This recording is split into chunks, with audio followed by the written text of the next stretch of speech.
Good afternoon students हम लोग आज के इस वीडियो में हम लोग पढ़ने वाले हैं विलयन के प्रकार। ठीक है, इससे पहले हम लोगों ने पढ़ा था विलयन जो है क्या होता है, उनके कौन कौन से गुण होते हैं। फिर भी जो है मैं आप लोगों को जो है एक बार बताते चलता हूँ कि विलयन जो है वो विलयन क्या होता है ना।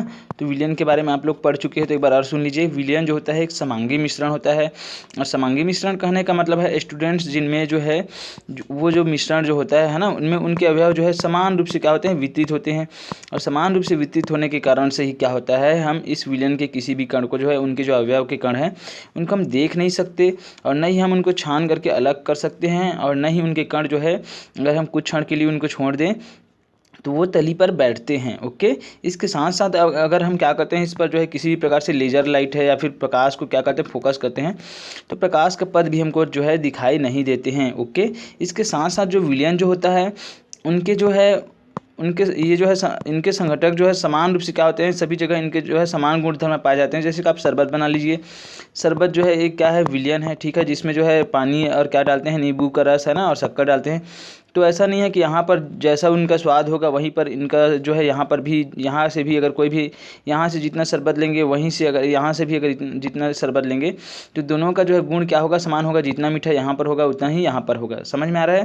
तो इस प्रकार से क्या होता है, जो अवयव जो होते हैं उनके गुण जो है समान रूप से क्या होते हैं, संगठित होते हैं। इसमें सभी जगहों पर एक समान होते हैं। ओके, चाहे वो परमाणु स्तर, अणु स्तर तक हो या फिर परमाणु स्तर तक हो। तो इस प्रकार विलयन आप लोगों को समझ में आया होगा। ठीक है, उसके बाद हम लोग देखते हैं स्टूडेंट्स विलयन जो है कितने प्रकार के होते हैं। तो विलयन जो है स्टूडेंट्स मुख्य रूप से जो है, अभी तक हम लोग मिश्रण देख रहे थे, जिनमें मिश्रण जो है 3 प्रकार के बताए थे, है ना। मैं बताया था 3 प्रकार का जो है मिश्रण जो है, एक होता है विलयन, दूसरा होता है कोलाइड, और तीसरा होता है निलंबन। लेकिन हम लोग स्टूडेंट्स यहाँ पर विलयन के प्रकार देख रहे हैं। तो विलयन का प्रकार जो है ये भी जो है 3 प्रकार के होते हैं, जिसमें होता है सबसे पहला जो होता है वो होता है असंतृप्त विलयन। क्या होता है? असंतृप्त विलयन। दूसरा है स्टूडेंट्स संतृप्त विलयन। ठीक है, संतृप्त विलयन। और तीसरा जो होता है स्टूडेंट्स वो होता है अति संतृप्त विलयन। क्या होता है? अति संतृप्त विलयन। ओके, ठीक है। तो यहाँ पर हम लोग देखेंगे स्टूडेंट्स क्या होता है असंतृप्त विलयन, और दूसरा क्या होता है संतृप्त विलयन, और तीसरा क्या होता है अति संतृप्त विलयन। ठीक है ना। तो सबसे पहले देखते हैं स्टूडेंट्स, हम लोग यहाँ पर देखते हैं असंतृप्त विलयन क्या होता है। ठीक है, तो असंतृप्त विलयन को समझते हैं। यहाँ पर क्या होता है, जैसे कि मान लीजिए आप क्या किए, यहाँ पर जो है 1 गिलास पानी ले लिए। इस 1 गिलास पानी में आप क्या कर रहे हैं, 1 चम्मच शक्कर डाल दिए। क्या कर दिए? 1 चम्मच जो है शक्कर डाल दिए। ठीक है, अब इसको घोल दिए। तो क्या, तो सबसे पहले यहाँ पर समझ लीजिए कि यहाँ पर पानी क्या है, ये विलायक है, और जो शक्कर जो डाल रहे हैं वो क्या है, विलेय हैं। तो 1 चम्मच शक्कर डाल दिए 1 गिलास पानी में। ठीक है, अब 1 गिलास पानी में जो है एक बड़ा सा गिलास है, मान लीजिए इसमें 100 ml जल आता है। ठीक है, तो हाँ आप क्या किए, एक चम्मच जो है शक्कर डाल दिए, तो शक्कर को घोल दिए। उसके बाद क्या इसमें हम और विलेय जो है घोल सकते हैं सामान्य स्थिति में, एक निश्चित ताप पर ही। हाँ, तो बिल्कुल घोल सकते हैं, क्योंकि 1 चम्मच शक्कर डालने से जो है ऐसा नहीं है कि उसमें हम और नहीं घोल सकते हैं ना, तो इसमें और जो है शक्कर डाल सकते हैं। इसका मतलब क्या हुआ, इसका मतलब ये हुआ कि जिस विलायक में जब कोई विलयन हम देखते हैं, तो उसमें अगर विलेय पदार्थ की एक निश्चित ताप पर ही विलेय पदार्थ की और मात्रा जो है घोली जा सकती है, तब इस प्रकार से जो विलयन बनता है उसको हम बोलते हैं स्टूडेंट्स असंतृप्त विलयन। क्या बोलते हैं? असंतृप्त विलयन। कहने का मतलब है कि इसमें जो है एक निश्चित ताप पर जो है इसका जो इस विलयन का जो विलायक है उसमें विलेय पदार्थ की और मात्रा घोली जा सकती है, तब इसको हम बोलते हैं स्टूडेंट्स असंतृप्त विलयन। और दूसरा होता है स्टूडेंट्स यहाँ पर होता है संतृप्त विलयन। क्या होता है? संतृप्त विलयन। तो देखते हैं यहाँ पर क्या होता है संतृप्त विलयन। संतृप्त विलयन कहने का मतलब है स्टूडेंट्स, संतृप्त विलयन कहने का मतलब है ऐसा विलयन जिसके विलायक में जो है विलेय पदार्थ की मात्रा और नहीं घोली जा सकती, सामान्य ताप पर ही, है ना। सामान्य ताप पर जो है, सामान्य ताप कहने का मतलब एक निश्चित ताप पर जो है किसी विलयन के विलायक में और अधिक मात्रा में अगर जो है विलेय पदार्थ की मात्रा नहीं घोली जा सकती, तब हम उसको क्या बोलते हैं स्टूडेंट? संतृप्त विलयन। जैसे कि यहाँ पर उदाहरण के रूप में आप समझते हैं, चाशनी को समझते हैं। ठीक है, आप क्या किए, एक जो है जैसे कि ये एक 100 ml जल ले लिए, अब उसमें लगातार शक्कर को घोलते जा रहे हैं, घोलते जा रहे हैं। एक स्थिति ऐसी आएगी कि वो शक्कर जो है घुलना बंद हो गया। ठीक है, एक निश्चित ताप पर जो है सामान्य स्थिति में ही शक्कर जो है क्या हो गया, घुलना बंद हो गया। मतलब ये क्या हो चुका है, ये एकदम गाढ़ा हो चुका है, जैसे चाशनी बन चुका है। अब इसके बाद जो आप क्या करेंगे, जैसे ही शक्कर इसमें घोलने की कोशिश करते हैं, तो क्या हो जाता है, शक्कर जो है ऊपर जो है यहाँ पर पड़ा हुआ आपको नज़र आएगा, ये घुलेगा नहीं, क्योंकि ये पूर्णतः क्या हो चुका है, ये जो है घुल चुका है जितना घुलना था। ओके, ये गाढ़ा हो चुका है। तो इस प्रकार से जो विलयन हमको प्राप्त होता है, जिसमें जो है विलेय पदार्थ की मात्रा विलायक में और नहीं घोली जा सकती, तो ऐसे विलयन को हम बोलते हैं स्टूडेंट संतृप्त विलयन। क्या बोलते हैं? संतृप्त विलयन। ओके, उसके बाद स्टूडेंट्स जो तीसरा जो है वो होता है अति संतृप्त विलयन। क्या होता है? अति संतृप्त विलयन, ठीक है ना। तो अति संतृप्त विलयन क्या होता है स्टूडेंट्स, देखते हैं। जो संतृप्त विलयन जो होता है, तो संतृप्त विलयन में क्या होता है, उसमें जो है विलेय पदार्थ की जो अधिकतम मात्रा, एक निश्चित पर विलेय पदार्थ की अधिकतम मात्रा क्या होती है, वो घुल चुकी हुई रहती है ना।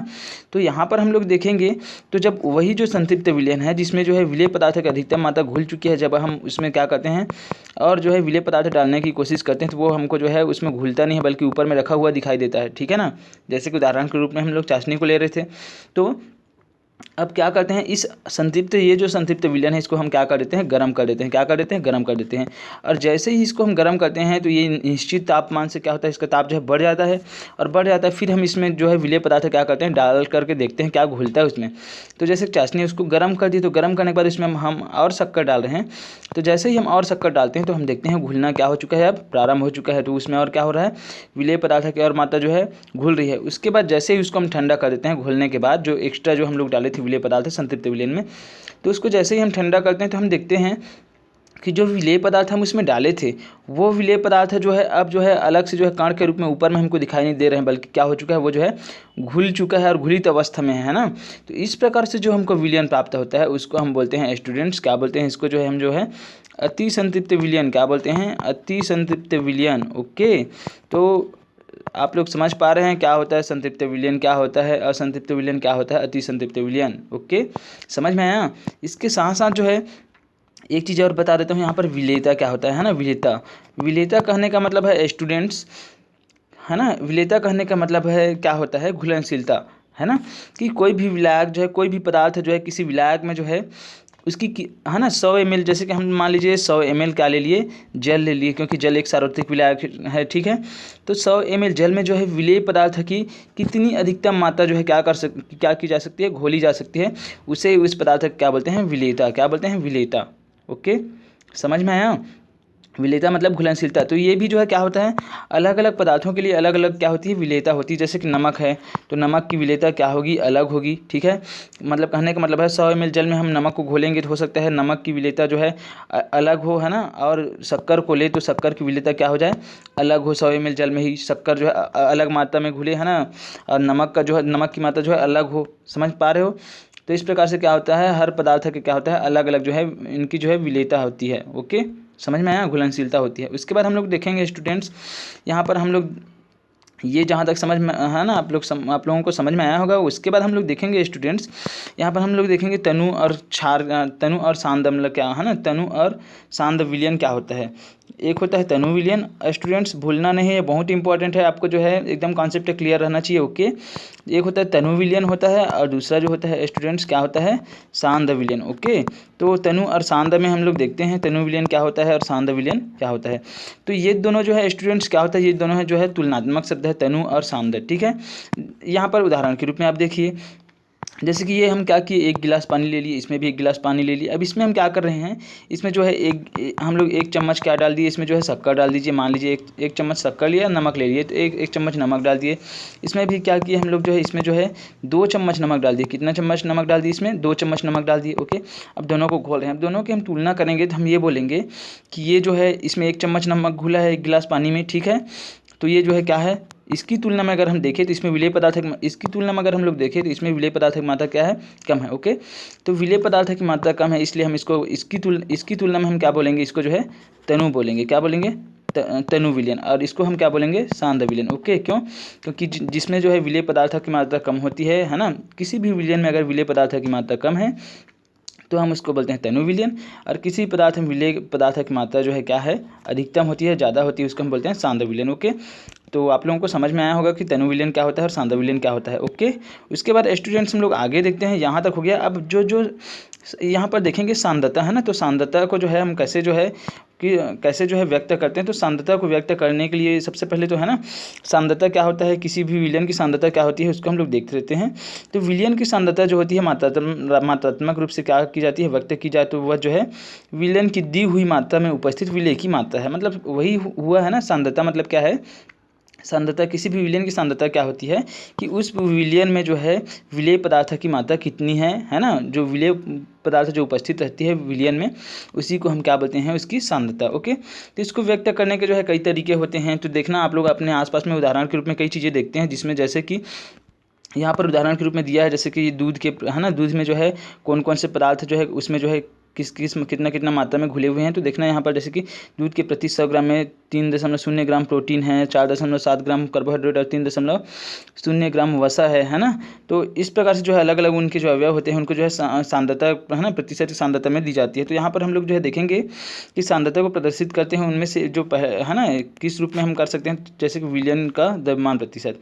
तो विलयन का द्रव्यमान प्रतिशत निकालने के लिए आपको क्या करना होगा, विलेय का द्रव्यमान निकालना होगा और विलयन का द्रव्यमान निकालना होगा, और गुणित 100 कर देंगे तो क्या हो जाएगा, हमको जो है विलयन का जो द्रव्यमान प्रतिशत है वो हमको मिल जाएगा। ये क्या है, विलयन का द्रव्यमान प्रतिशत, ये जो है सांद्रता व्यक्त करने का एक तरीका है। ओके, तो चलिए देखते हैं, यहाँ पर एक उदाहरण दिया हुआ है, इस उदाहरण को हम कैसे हल करेंगे। यहाँ पर उदाहरण में बोला जा रहा है, ठीक है, यहाँ पर देखिए, तो एक विलयन में जो है 520 ग्राम विलायक है और जल में जो है 40 ग्राम साधारण नमक विलेय है। विलयन की सांद्रता ज्ञात कीजिए। तो विलयन की सांद्रता ज्ञात करने के लिए हम लोग देखे हैं, हम क्या करते हैं, यहाँ पर जो है क्योंकि विलायक और विलयन में जो है विलायक और विलेय दोनों उपस्थित होते हैं। ओके, तो इसलिए यहाँ पर देखिए, यहाँ पर जो है 520 ग्राम विलायक में जल है और 40 ग्राम क्या है, नमक। दोनों विलायक और विलेय दोनों को जोड़ेंगे तो हमको क्या मिलेगा, ये मिल जाएगा हमको विलयन का द्रव्यमान। ओके, अब हम लोग चूंकि वहाँ पर सूत्र में देखे हैं कि विलयन का द्रव्यमान प्रतिशत कैसे निकालते हैं, तो हमको जो है विलेय का द्रव्यमान चाहिए और विलयन का द्रव्यमान चाहिए, और दोनों, और है ना, इसे बटा करने के बाद गुणा 100 कर देंगे। तो जैसे ही करेंगे तो हम जो है 40 बटा कितना आया था, यहाँ पर 560 ग्राम आया था, नीचे में रख देंगे, ऊपर में 40 को, क्योंकि हमको जो है ऊपर में किसका रखना है, विलेय का द्रव्यमान रखना है, इस कारण से उसके बाद जो है गुणा कर देंगे 100 से। तो क्या हो जाएगा, हमारा जो है यहाँ पर विलयन का द्रव्यमान प्रतिशत जो है निकल आएगा। ओके, यहाँ तक समझ में आया सबको। तो स्टूडेंट्स, मैं आशा करता हूँ कि आप लोगों को समझ में आया होगा, और जहाँ पर भी समझ में नहीं आएगा आप लोग जो है कमेंट करके पूछ सकते हैं मेरे नंबर पर। ओके, और जैसे कि आप लोगों को कोई भी टॉपिक समझ में ना आ रहा हो तो आप मुझे ज़रूर बताएंगे, तो उसके अनुसार मैं जो है जब नेक्स्ट वीडियो आएगी, है ना, उसमें जो है क्या करूँगा, मैं उसको उस टॉपिक को समझाने की कोशिश करूँगा। ओके, तो आज के लिए इस वीडियो में बस यहीं तक। जय हिंद, जय भारत, जय छत्तीसगढ़।